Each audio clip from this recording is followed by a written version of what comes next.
Here's how to soften copper wire. Using a butane torch, if you've got one.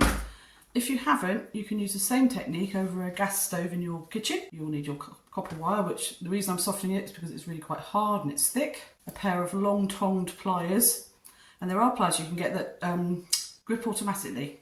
Can't think what they're called, but they're even better because then you know you're not going to let go. Something to catch your wire in if you do let go by accident. Of course, take all safety precautions. You're using flame and a bowl of water, and to your side, if you've got one, a fire extinguisher or something just in case, but do use all safety precautions. So we're going to light the flame facing so that the flame does not come into contact with anything. And bear in mind that the flame might look this long, but it's at least twice as long, and the heat will go even further. So make sure there's nothing flammable around you.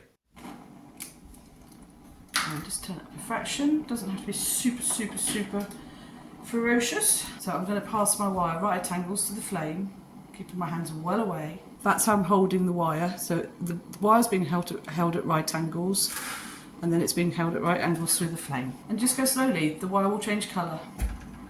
Turn the heat up a fraction. Put the wire at the tip of the blue, so that you can see there's the white flames up here somewhere. The tip of the blue's there. I hope you can see that on the camera. And you're going to pass your wire through, because that is the hottest point of the flame. And just go fairly slowly until your wire changes colour. It'll go a grey,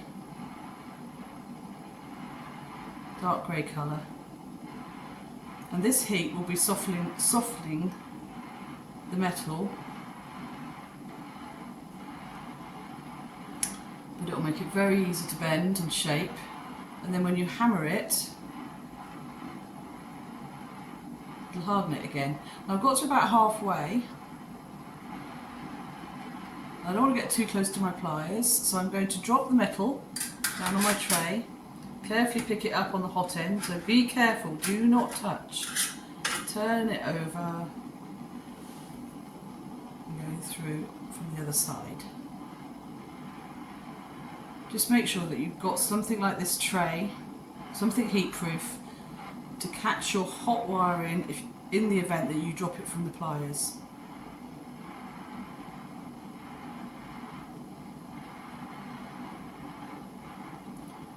And when you've heated your wire all the way through, from one end to the other,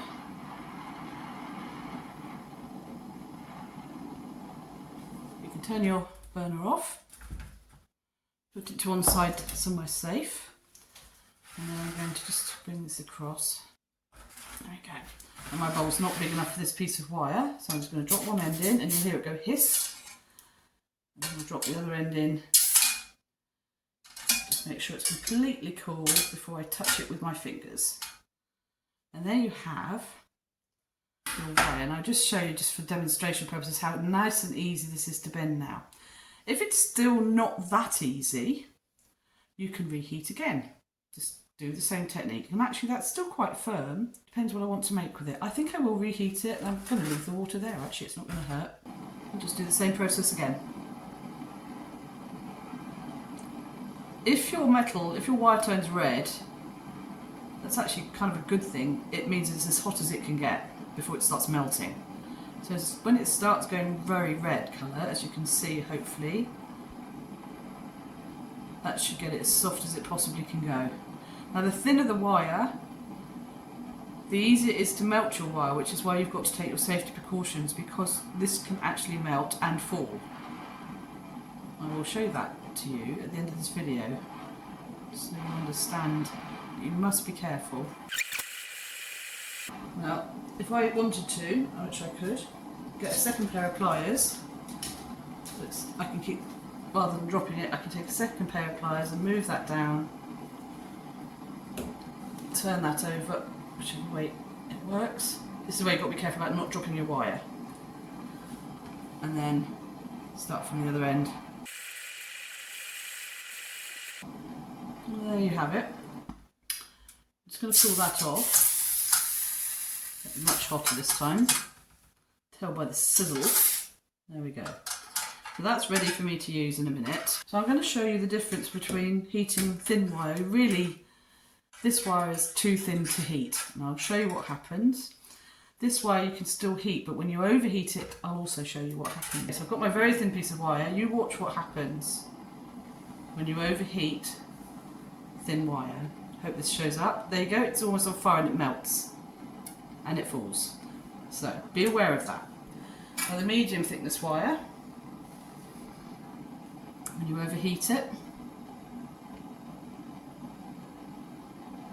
will also melt, but you've got longer. This is how you can make your head pins.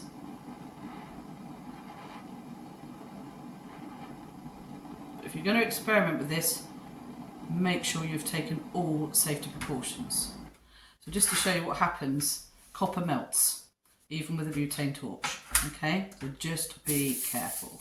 I now have my piece of copper ready to work with.